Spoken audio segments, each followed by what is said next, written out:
প্রত্যেকটা দোয়ার শুরুতে দেখবেন হয় রাব্বানা, হয় রাব্বি অথবা আল্লাহুম্মা।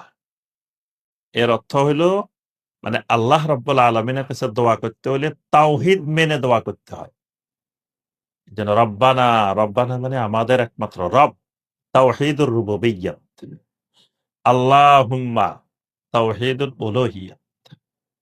এজন্য তাওহীদুর রুবুবিয়্যাত দিয়ে এবং উলুহিয়্যাত দিয়ে আল্লাহর কাছে দোয়া করতে হয়। এজন্য সাইয়্যিদুল ইস্তিগফার, আল্লাহুম্মা আনতা রাব্বি, তাওহীদুর রুবুবিয়্যাত, উলুহিয়্যাত দিয়েই আল্লাহর কাছে দোয়া।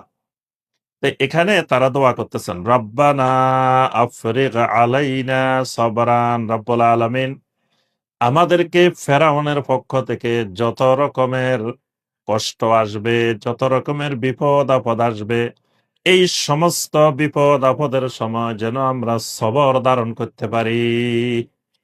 এই বিপদের মুখে আমরা যেন ঈমান হারা না হয়ে যাই।